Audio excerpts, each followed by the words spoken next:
Computer. All right, we're live. What's What's up? Good shaking? morning. What's shaking? So it is morning. It is Too morning. early, but Yeah, it is what it is. it is. Welcome to Fit with Podcast, you guys. Okay, we I know that would are. be fit with purpose I did podcast. say didn't I say Fit with Podcast? Oh my Yeah, God. hey, let's roll with that. Why not? It's morning. We said it's the morning. And I So haven't had coffee because I don't drink coffee. So maybe I should start drinking coffee. blasphemy. Blasphemy. Speaking of habits, we could talk about Uh-huh. that actually. Okay, we are talking about habits. This is an exciting one. Everybody has habits. Everybody engages in habits, regular things that they do automatically and they don't realize that they're doing it. And then, of course, we think everybody has habits that they are aware of, less than favorable habits. And we're going to get into all of that. Right, Cameron. Thanks for listening to Fit with Purpose. The W is lower. The W is lowercase. Yeah, So they say. I know. So they say. All right. So talking about, let's get into habits. So what exactly habits? Would you like me to identify habits? I know habits are behaviors that are repeated enough times that they become automatic, right? And I'm actually reading a really good book right now. I started reading it years ago and I'm rereading again. It's called Atomic Habits. I'm sure you've read that and heard Oh of yeah, it. I have it. Mhm. Yeah, you have it by James Clear. Yeah. So, yes. What are your thoughts on but I mean, obviously the ultimate purpose of habits is to solve problems in your life, right? With as little as energy and effort as possible. Yeah, ideally. Right, right. Yeah, I do remember reading that book. It's been a minute, but it lit a fire under my ass for sure. It does. It does. Well, it's very interesting. It had you, again, books and having support and having someone to talk to, therapists, counselors, all those things. They reflect back to you your own thoughts and beliefs. And then basically, with that type of reflection going back, you're talking to someone or you're reading something, you're learning something. It really makes you like, again, think about how you're living your life, what's really going on, what you are positively or negatively engaging in.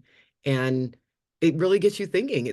I believe it helps you start to figure out ways you want to push forward and what do you want to change within yourself to be better accountable or a better person. I mean, I don't know. What do you have to say about that? It's like, do people think habits are, when they hear the word habit, bad or good? Like, what goes through your mind when you hear the word habit? Just honestly, Bad, what happens? What do you bad think? habits. Bad? You think Uh, bad? that's my initial thought. I would think that that's how most people think of a habit is a bad habit. I think what I mean, we haven't done a survey, but I'm going to guess that that's the first thing that pops into people's head is a bad habit. Is that what pops into your head? A bad Uh-huh. habit? Well, not necessarily since we've been doing the podcast, and as much as we talk on things of this nature, Right. not so much anymore. But prior to our last 2.5 years together, yeah, it would Yeah. be bad habits. Mhm. Prior to I want to say higher learning or whatnot, or being more aware, talking more in depthly and deeply. I guess I agree as well. I would, Yeah, before I got into the business, the industry that we're in, which is wellness and fitness, I too would think habit means bad habit. But now, as I just stated, it's more on what you do repeatedly without realizing that you're actually doing it. hmm Yeah. yeah, exactly. And I think we all need. Well, let me just back up a second. Uh, Again, I mentioned that since you and I have, been very close for the last 2.5 years. I think it's gone from bad habit to good habit because you and I preach fitness.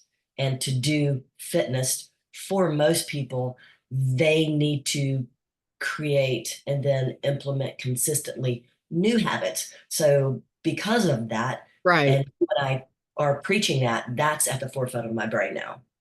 right, Not right, so right. much the bad habits like, smoking and snoring and gossiping. And I mean, I do believe all of those things are bad habits. And I'm not so sure that, and that's just obviously a very, very short list, including but not limited to. But I think there are so many things out there that we do habitually on a daily basis that we don't recognize that are bad, Correct. not Yeah, so good. absolutely. And that's why reading those books and having support makes you realize, oh my gosh, I've been doing XYZ and it's most likely not serving me as I'm moving forward. And Right. how can Yeah. I change? Yeah, no, you're absolutely right. We are in this wellness industry to help people develop better habits so that they stay consistent, so they develop a level of consistency with the positive habits that make you healthier, right? So what's the difference, if we talk about goals for a minute, between a goal and a habit? Um, Well, to me, it's pretty obvious. Goals are something that are out there that you want to work in a Achieve. progressive fashion towards. Yeah, you want to get there. You want to Right. achieve that, and to do that, I think more often than not, you need to implement the habits that are going to get you there. And habits, to me, are a strategy, if you will, a strategy to reach those goals. Yeah, And I'm like I a think I think a lot of people fail at reaching their goals because they're willy-nilly about the whole thing. They don't really understand the magnitude of and the importance of good solid habits. And to just give you a very brief example, then I'll give it back to you. Here's a habit that most people probably don't even realize that they do, and it's incredibly detrimental to their health. Walking outside without sunscreen.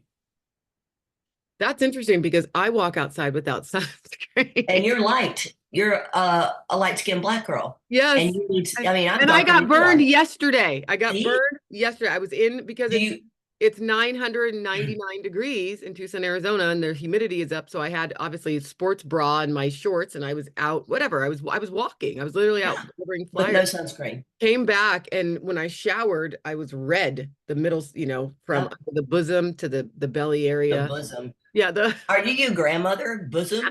Is that still a word? we're live, so I'm trying to be formal here and not Boom. under the boobs, from the boob section to the just above the pelvic area. Seriously, I mean, think about it. Do you ever wear sunscreen?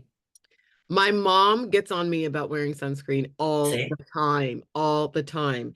When my whole thing is obviously finding the correct sunscreen that doesn't have toxins, it doesn't have, all the Oh, in it, the blah exactly. blah blah. And Another podcast. a lot of the times, and admittedly, that is where you're bringing out my true bad habits, Cameron. The laziness, the lazy part of me is I don't take I don't prioritize finding sunscreen without all the chemicals in it, so I Right. just don't Yeah. wear it. Right. Yeah, and it doesn't matter. I mean, because I'm dark, I probably attract the sun even more, right? Of course. Absolutely. Think about a black car and a white car. Can you put your hand on a white car or a black car? Both, but But in which one my is going to move quicker? Black. but in my defense, I don't. Well, I guess I did get red, but I don't get as red as a like someone who's as white as this. Right. Of course. Of Yeah, course. yeah. Yeah. But no, good, very, very, very good point. That's a right. It's just a Again, something that we don't even think of. Right. Well, think about too, when I was reading the book or talking about, you don't realize maybe when you come home from work all the time, people automatically change out of their clothes into more comfortable clothes. Like there's things that automatically that you do that you just don't realize.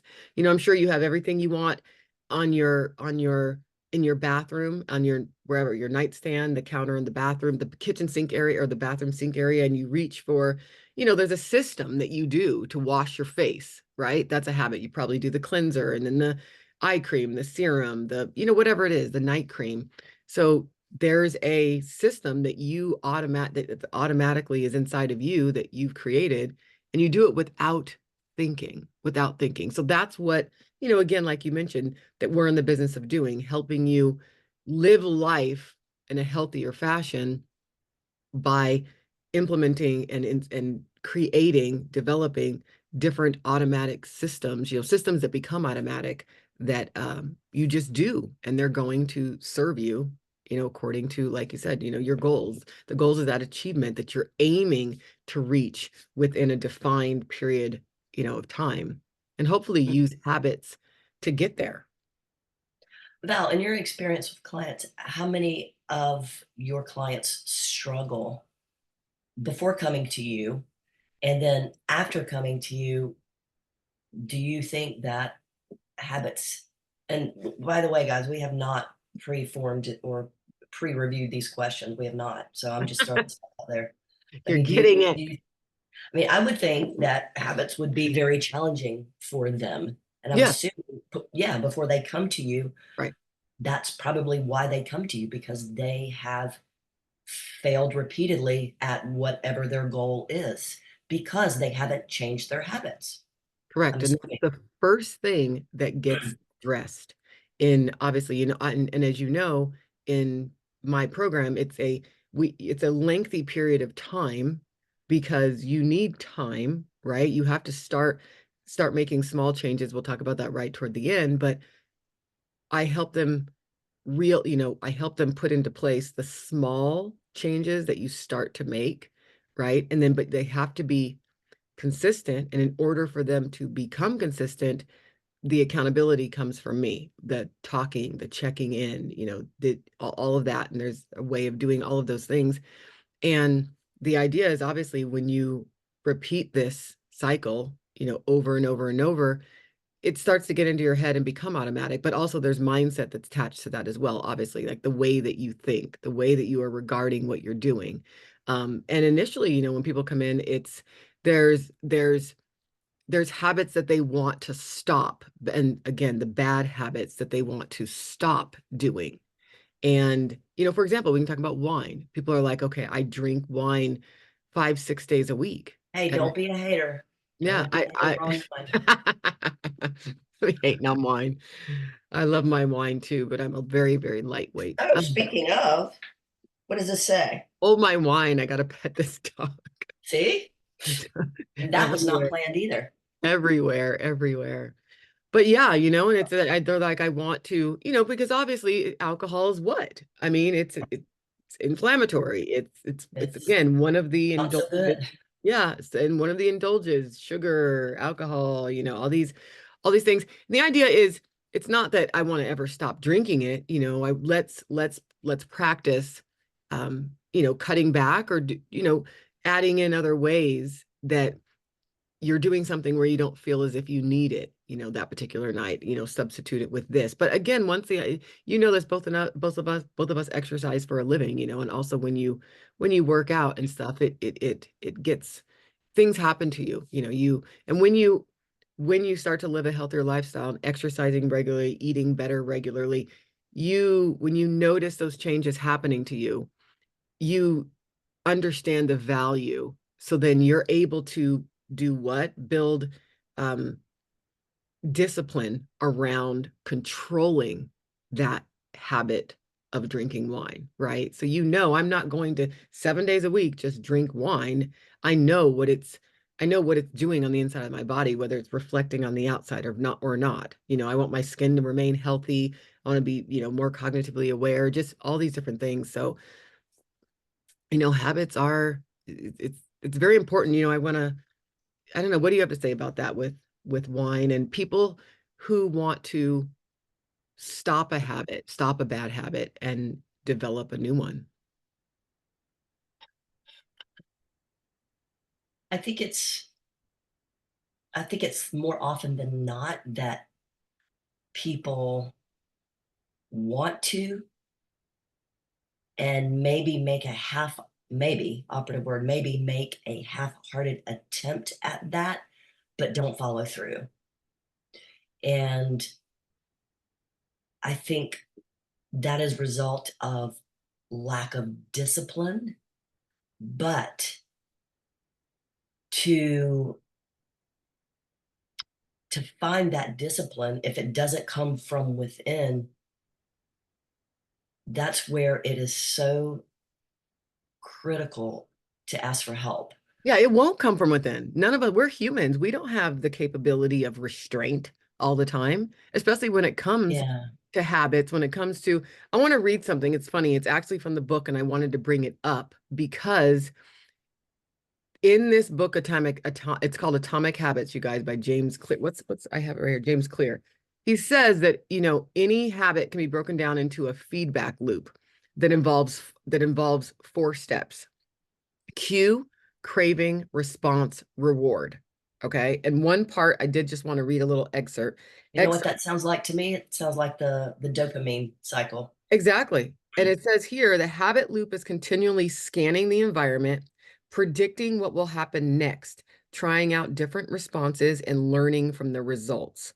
So your brain is constantly scanning, taking everything in all day, every day. It doesn't stop, and predicting what's going to happen next, trying a different response and learning. So when you have cue craving, response reward, cue craving, response reward, all behavior is driven by the desire to solve a problem. And sometimes the problem is that you notice something's good and that you want to obtain it. Or the problem is you're experiencing pain and you want to relieve it. But Mhm. either way, the purpose of every habit is to solve the problem that you face. One that resonated with me, one of these examples was cue craving response reward, right? Your phone buzzes with a new text message. Cue. To learn the contents of the message. That's the cue is your phone buzzes with a new text. The craving is you want to learn the contents of the text message. The response, you grab your phone and read the text message. This is all me. The reward, you satisfy your craving to read the message. You get Grabbing your your dopamine phone, hit. yeah, grabbing your phone becomes associated with your phone buzzing. And you don't even realize that you're doing that. There's a coffee example that I think will resonate with everybody, right? You wake up, you want to feel alert. What you wake up's the cue, the craving, you want to feel alert. The response, you drink a cup of coffee. The reward, you satisfy your craving to feel alert. And then drinking coffee becomes associated with waking up. That's the way. I mean, there's many of them. I mean, obviously, even if you're like grocery shopping and you walk past the window where there's the donuts are in that window in the bakery section, right? Maybe you get a whiff of it. That's the cue, right? The Oh, craving, I you smell get it a you now. get a whiff, exactly. You get a whiff of the smell of donuts, right?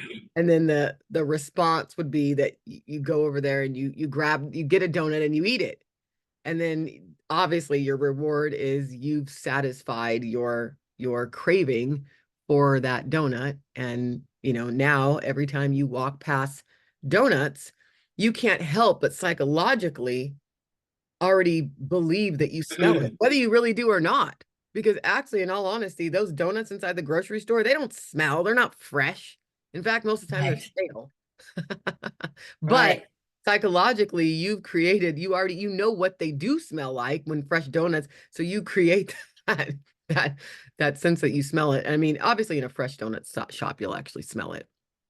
But it was interesting to me that all behavior is driven by a desire to solve a problem.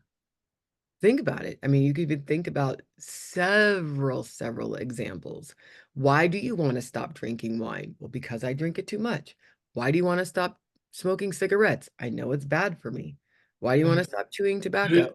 I know my teeth and my gums might fall out and I'll develop cancer. Why do you want to stop going to fast food? Because I'm getting bigger and bigger and bigger and my cholesterol levels are going up. And it's always to solve a problem. Mhm. I'd like to further add to your donut example. I think some habits are more easily formed, especially bad habits are more easily formed than others. And here's why.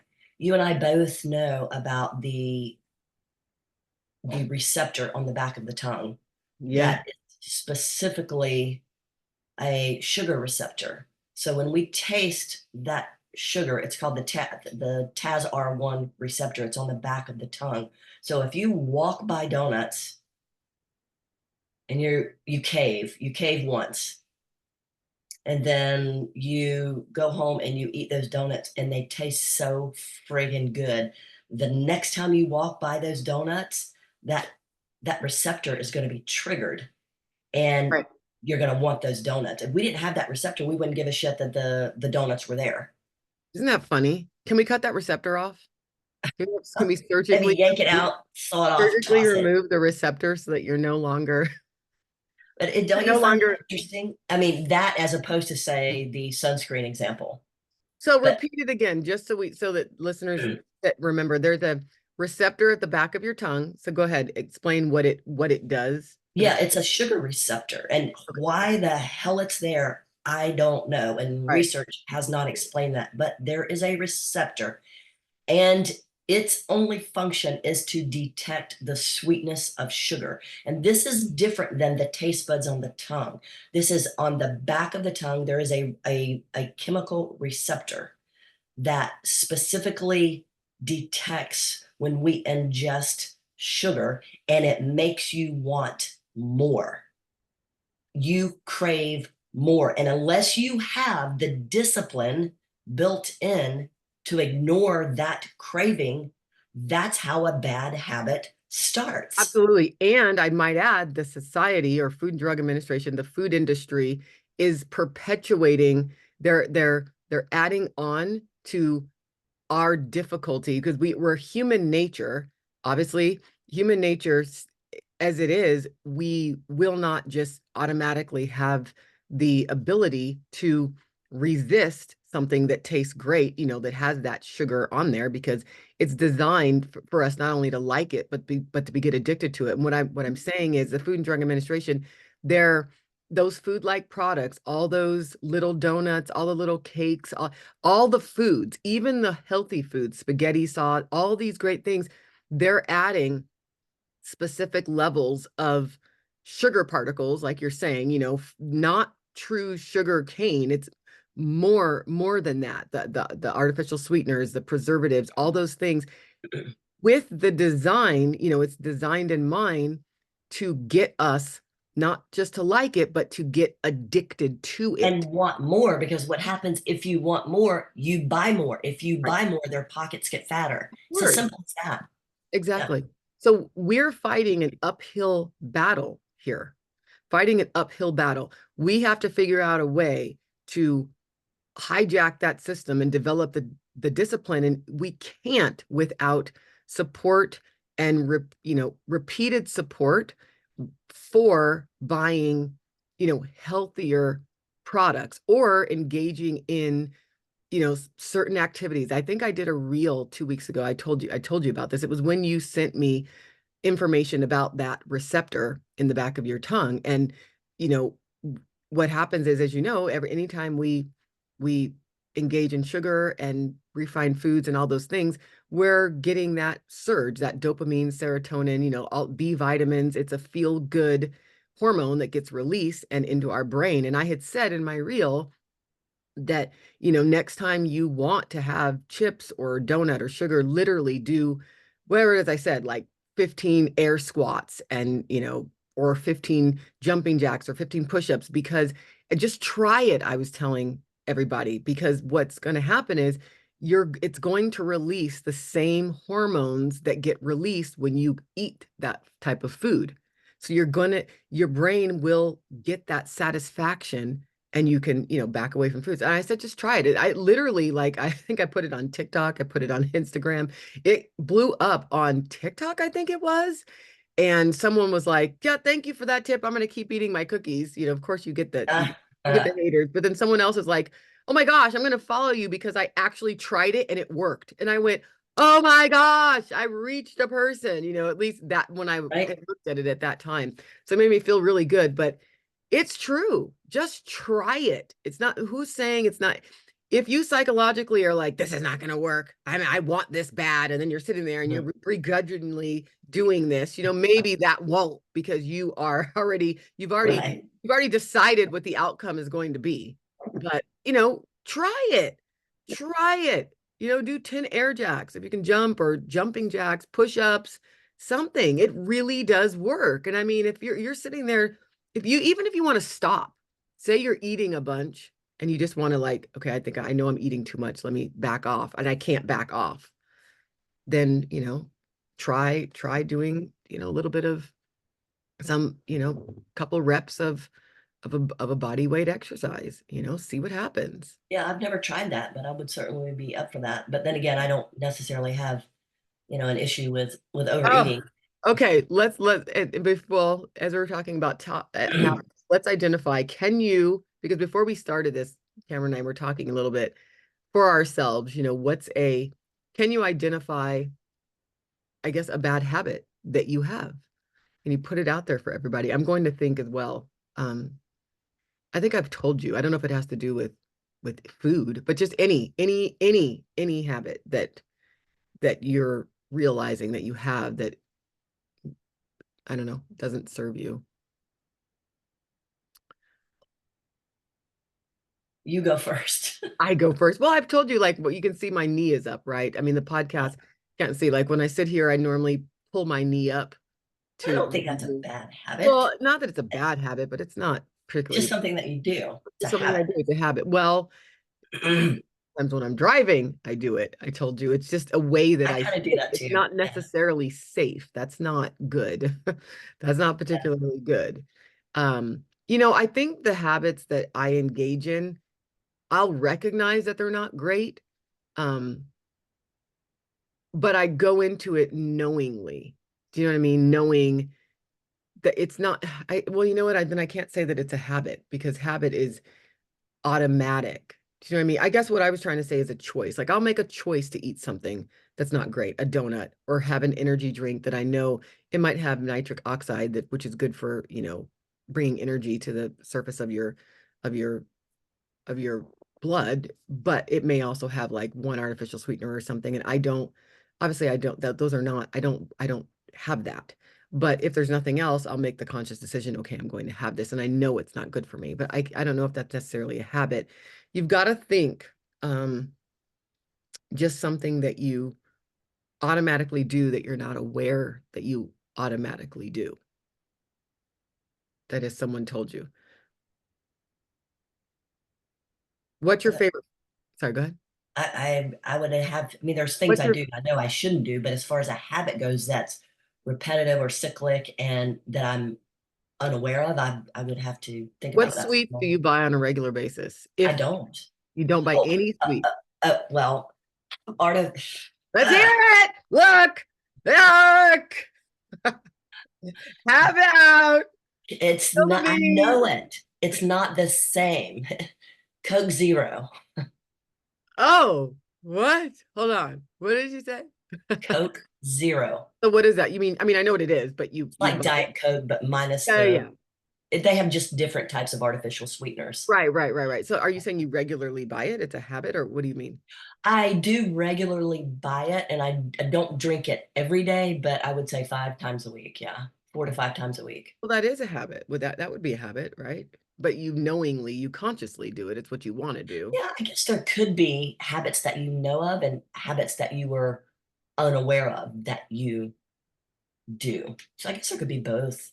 And I did want to, we can finish this, but want you to remind me what I wanted to revisit. And that is, I think there are certain things that you can do on your own to create new habits. Like I have never, ever in my life needed anyone to help me be motivated to do fitness, ever. Yeah. And 90% of the people that I know, with the exception of like-minded people like yourself, n- need someone to help hold them accountable to do fitness. I've Here's the deal, never though. once in my life needed that, Something but it struck is a habit. Right. Something struck you early in your life, whether you've identified it or not, that created that value awareness inside Yes, of correct. you of why you are intrinsically motivated, without Hmm. needing the external support. Correct. Something, and I might remember, we haven't released this. We did our stories a couple months ago. I do remember you telling me as a child, you would look at magazines, I think, Hmm. bodybuilding magazine. bodybuilding magazines, Men. Arnold. I don't know if it was women. Okay, it was Arnold. It was men, and you just it just hit you. I mean, for whatever I was in reason, awe. yeah, Yeah. whatever's inside of you, that's what I believe was a trigger. Probably contributed to be a trigger. What you saw that you said you were talking about the way that the shape, the body composition of them, Mhm. and I don't know if you cared about the health back then, but would you say that I mean, how early of age were you, and what did Oh, that do to your head? What did it make you want? If you think back, looking at that, what did it make you want? to want to look in the mirror and be aesthetically pleasing to myself and to other people. I And you mean, had, vainly, I admit that, yeah, but that's what it's about. And whatever it takes for you to be driven and motivated and have that deep desire to make you keep going, whatever. And yeah, for me, to this day, it's I don't want to be naked in front of my partner and be embarrassed. yeah, What and that's why I'm fit. Well, obviously now for health reasons, I'm doing different things now to stay fit and healthy. right, But back then it was just to stay fit. yeah. And And that's what that's drove you. why. That's what Yeah. drove you. And That's I what, didn't think, of course, at the moment, when I'm 10, 11, and 12 years old looking at bodybuilding magazines, oh my God, he's hot. I want to be naked in front of him because I don't do the guy thing, as you know.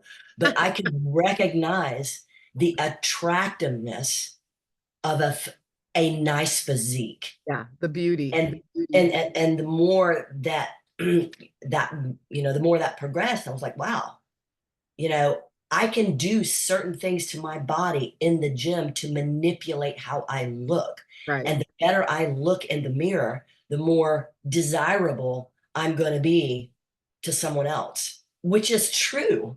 Wow.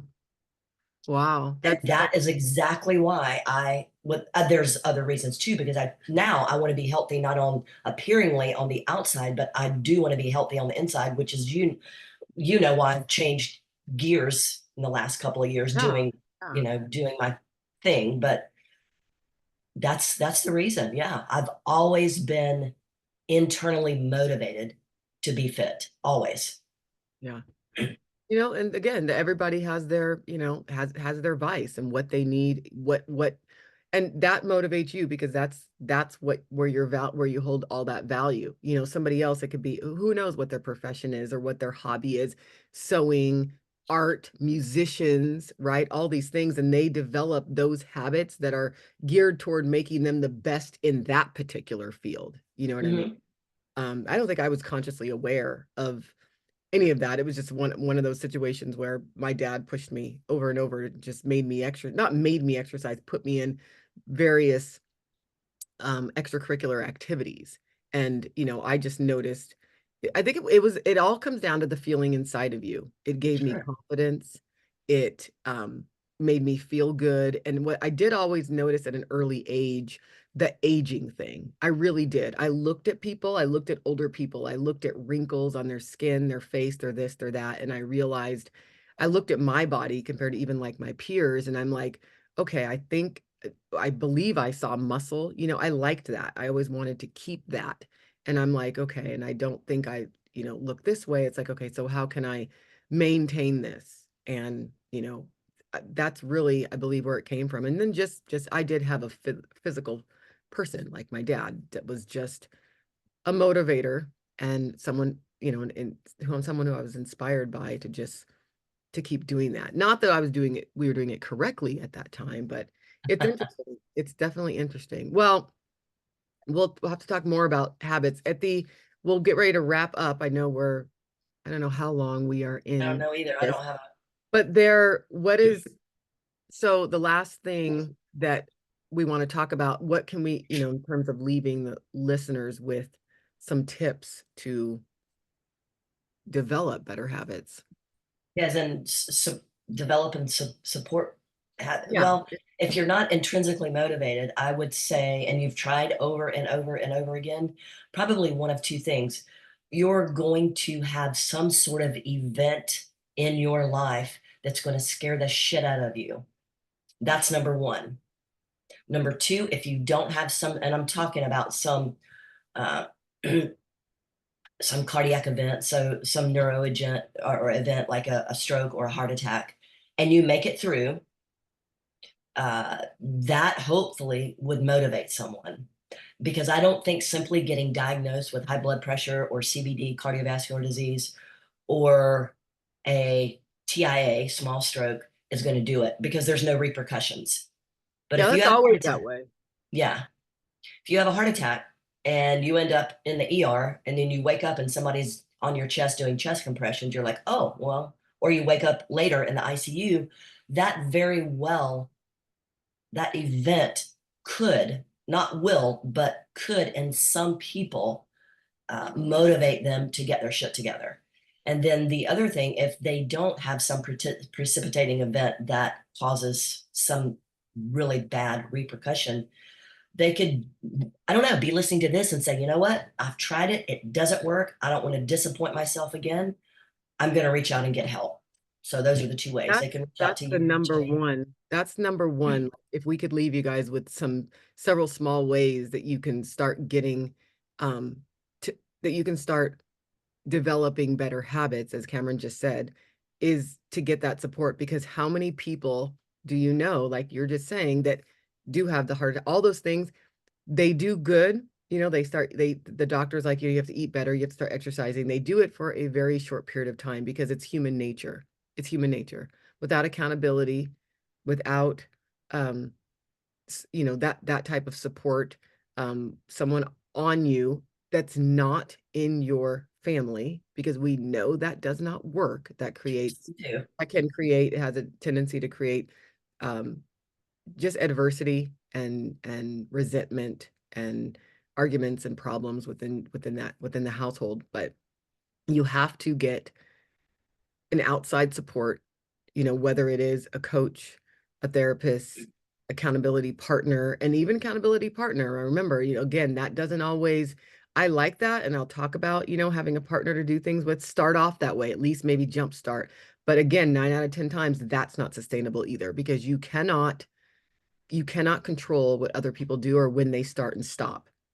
How many times have you had a partner going to the gym and then they drop their gym membership or they start doing something else, and then all your work and your drive toward becoming healthier ends because I've had people on, I've had calls with people that, well, I did go to the gym with a group and then they stopped or somebody moved away or this and that. So um, you really do need somebody that you invest in, right? When we put money towards something and we invest in it, we are more likely to stick with it and get a better outcome than trying to do things on our own.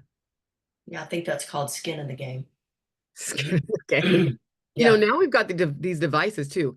There's habit tracking apps out there if people are in tune to that. There you can set reminders on your phone. I mean, honestly, right? Don't you tell me to set a reminder to take my supplements. It's I still on do. my phone. It's gonna go off in like an hour, and I don't know if I turned it off. I need to set And you're two. not going to hit snooze. Truly, and that's that's true. My reminder will go off and I'll just stop it and then I forget. Oh my gosh. I don't think I'm Bad taking my habit. there you go. We identified it. Bad habit. I'm getting better. But again, I'm still just not there without that accountability person. You're not calling me, Val, did you take your adrenal, the second one? I'm still doing one a day. I should be taking two. I did. There you go. And Val, before we close, there's one thing that I would like to share with everyone, just to hopefully get across the magnitude of what you and I are talking about, even though we are not specifically calling what I'm going to share out, or we haven't, but I'm going to now. And that's the importance of exercise and eating right over time consistently. And the example I'd like to provide, and this is evidence-based research, is 1 in 3 women before they get to the age of 65, 1 in 3 women are going to have an adverse cardiac event. And that number rises to 1 in 2 men before they get to 65 are going to have an adverse cardiac event. And this is another podcast, but cardiac events have been shown to be caused by primarily diet. And what is diet? It's not one bad meal. It's not one one trip to the bakery. It's consistently over time indulging in a bad habit of overeating and eating the wrong foods that cause a disease. And the really sad part about this is blood work doesn't reveal that. So people are dying unnecessarily because of bad habits. And they really need to understand that just because you feel good or maybe you aren't seemingly sick doesn't mean you're well. And now is the time to get the accountability and implement the change, not when you have the repercussions, not when you wake up in the ICU, or worse, you wake up dead. You wake up in the ICU. That's 100%. I couldn't have said it. You couldn't have said it better. And when you're saying now is the time, like she's talking about a whole nother podcast, what are your thoughts on, I guess, two things, and I know we're going over, but you're saying now is the time. The young people are the ones not realizing that they can start preventing this by, like you're saying, eating well, exercising, not a ton. And this is what's new. This is what I try to get across, and that we both try to get across to our listeners and to people that follow us, is that it's not about an hour a day working out. It's No, about and one of the other steps to developing better habit, start small. So we're talking 20 absolutely. minutes, 25 minutes, whether it's a HIIT workout, high intensity interval training, up and down your heart, right? Working your muscles, body weight, all of that, starting small. So there's just doing that. And what I'm saying is, if the people who are young, if we could get into their heads that start the prevention of the buildup of plaque in your blood now, because you may be one of those people, like you're saying, down the line, where you can go to the hospital for, I don't know, something else. And then as you're under the knife, you find out you actually do have, you die on the table, or you wake up in the ICU Yes, because of heart disease that you don't realize it could be masked as something else. Because absolutely. and like you said, another podcast, there's no test to see if you actually have heart disease. It's usually diagnosed as something else, hypertension, type 2 diabetes, something autoimmune. You never know. Exactly. But what do you have to say about, again, the young people who don't know what they can do right now, but you can't get into their heads because they're invincible, Yeah. because they're young. They're not going to listen. What about the ones that now are in their between 50 and 65 years old? And that demographic, that group, um, it's about letting them know they could be, a lot of them will eat bad and think that that little bit of exercise is enough. Is that a bad habit? What, the little bit of exercise? Right, No. the little bit, Say, but you're eating bad. And we always say you oh, cannot oh, exercise a bad habit.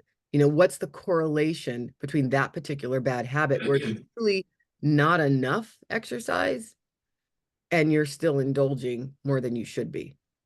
well, you can't out exercise a bad diet. You and I know that as lay people, but the research indicates that as well. Because, the root of heart disease stems from diet. That's a whole nother podcast, and there's some genetic predisposition to that, but the main contributing factor is diet. I mean, there's reams and reams and reams of research to indicate that. And if you think about it, you don't know anyone has heart disease until they drop dead, because most lab works do not indicate that. And an angiogram, people say, where they shoot dye into the vessels and then look at on an ultrasound in real time, that's not indicative either, because that vessel valve, even if you're 55 or 60, that vessel has to be 40% closed, occluded, shut off before the angiogram will detect the Yeah, plaque. that's So over time, this is what happens. And just to further hit that, what that means is advanced cardiac disease isn't going to present itself in lab work or an angiogram. It's going to present itself in the form of symptomatic chest pains or Right. shortness of breath. 2015, 262 people had a heart transplant. 75% of those transplants were from teenagers.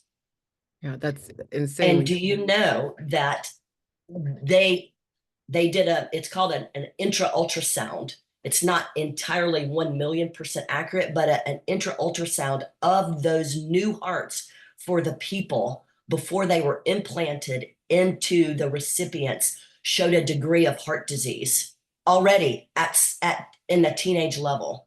Okay, so That you 70% of the hearts from teenagers had some level of heart disease, which tells me that that 40% starts in your teen years, not when you're 30, 40, 50, 60. right, which is why I said trying to get into those young teens' minds, that's a Have feat in to. itself. I know we've blown you guys' minds and we've gone off the rails, right? Big time. Yeah. We're going to get right back on the rails. We're going to close right now because Habits. we do want to have that. We want to talk about what we were just talking about with early prevention of heart disease and what that all entails, and exercise and diet, all the correlations. But the last thing about, and again, that's all indicative of that it starts with the habits that you Habits. are doing when Right. you are Habits. young, right? So the last thing I said, for do better habits right now, start small, right? Start small with achievable steps to build momentum and also prevent feeling of overwhelmment. And then Definitely. celebrate the milestones, reward yourself sticking to your habit for a certain period of achieving that specific milestone. That doesn't mean reward yourself with food. That means it doesn't mean you No reward yourself donuts. with the aforementioned donuts.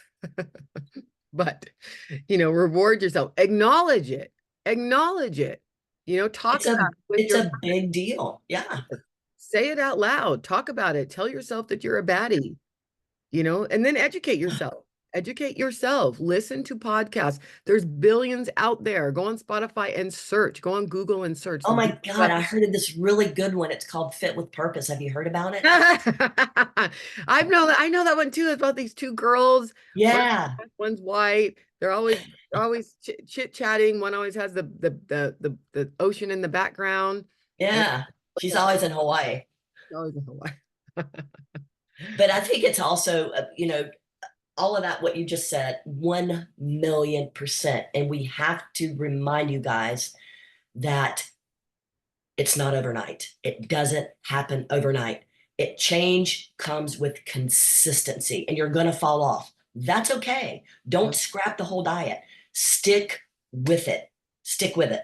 That's Get the the key. support, invest in the support. It doesn't have to be forever.